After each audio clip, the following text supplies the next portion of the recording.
Easily calculate how often that should happen in the star. And it turned out it should never happen, Mike, except for one possible accident. If there happened to be an energy level at 7.82 million volts in carbon, then the three helium atoms would come together, would stay a little longer than they ought to, on the average, if there were no level there, before they come apart. And staying there a little longer, there's enough time for something else to happen and to make other elements.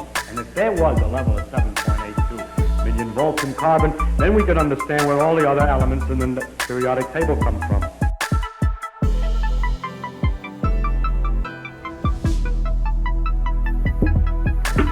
About the patents in the submarine. Oh, the patents. Oh, yeah, the patents. Oh, yeah. Oh, yeah. All right, I'll tell you that story.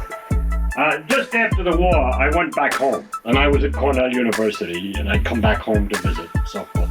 It wasn't more than, I can't tell you whether it's 3 months or 6 months, but it's that period of about that time. I happened to be home, and I got a telephone call long distance from California. Now, this for me was unusual. Nowadays is nothing.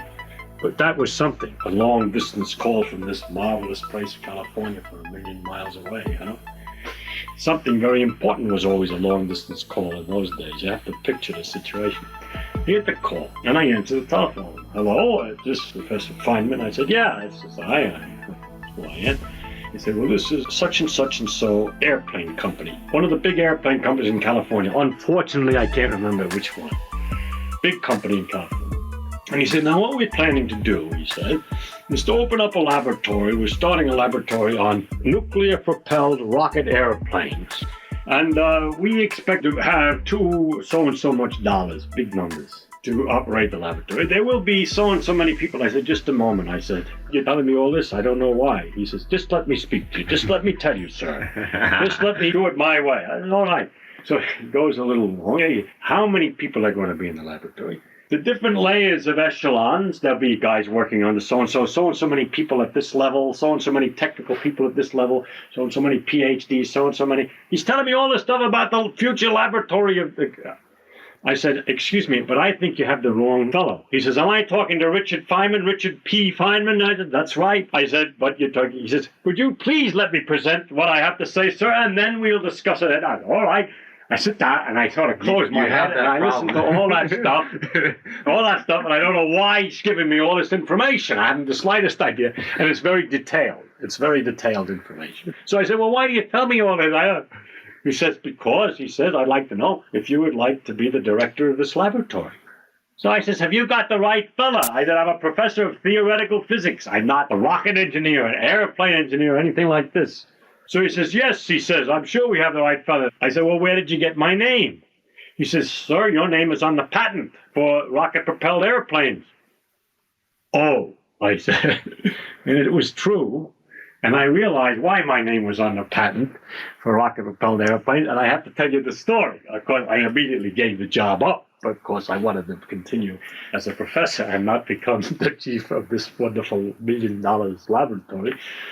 But what happened was that during the war, there's a fellow who was Captain Smith, was in charge of the patent department for the government. And he had sent around a notice saying, we in the patent office would like to patent every idea that you have so as to cover it for the United States government for who we're working now. And any idea that you are discussing, you think everybody knows about, everybody doesn't know about. Any kind of idea or application of this nuclear energy and so forth and so on. Don't take it for granted, that everybody knows about it. Just come in the office and tell me the idea.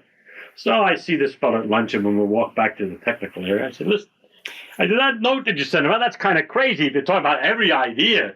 There's so many ideas that you could have. There's so many. I'm in his office now. There's so many ideas that are perfectly obvious that I'd be here all day giving ideas.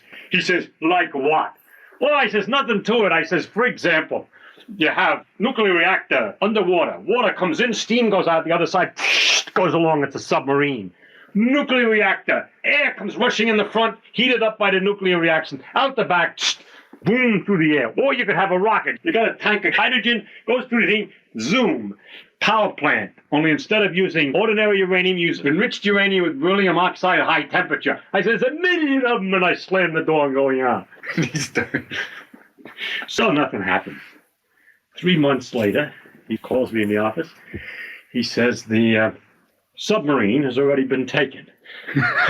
But the rocket-propelled airplane and the enriched uranium, he says, is yours. I think I got 3 patents. I don't know what they are anymore. 3 patents have my name on it. And all I did was... One time in the office, I just mentioned all these obvious things.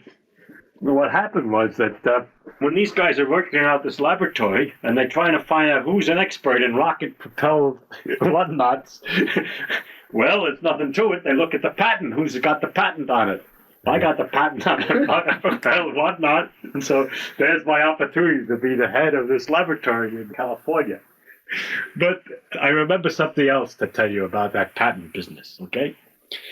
When you give the patent to the government, you have to sign a document that you give them the patent. And a legal document is not a legal document unless there's some exchange. And so they say for the sum of $1, you give this to the government. Okay? There's some dopey legal thing. So you gave the patent for $1. And so I said to the guy in the office, where's my dollar? So he says, well, that's just formal. That's just the signing. I said, look, it's a real document, and it's legal, and you made me sign. I'm always like a fool. I said, if you really say, if I signed a thing saying I got $1, I've got to get $1 because I'm a straight and honest man, and there is no fooling around about it. He said, Lord, he says, this is silly. He says, we haven't got any funds set up to give $1. I said, well, that doesn't make any difference. You got it all set up that I'm signing for the $1. You know what I mean, and so forth. So I kept arguing back and forth. He said, all right, he says, I'll give you $1 from my pocket. It's okay. So I take his $1. Then I realize what I'm going to do to him. So I go down to the grocery store and I buy $1's worth, which is pretty good then, of those chocolate cookies with marshmallow inside and a whole lot of goodies. Okay, and I come back into the theoretical laboratory and I give them out. I have a prize. I got a prize, $1. I got $1 for my patent. I got $1 for my patent. I give it to everybody. Result. Everybody who has one of these patents, because it was easy. A lot of people had been sending things in. Lots of patents. Everybody come down, they want their $1. He starts shelling them out of his pocket. Then he realizes it's going to be a hemorrhage. It's going to be that. And he got crazy trying to set up somewhere a fund where he could get the lousy dollars that these guys were insisting on. I don't know how he finally settled up, but that was my usual mischief.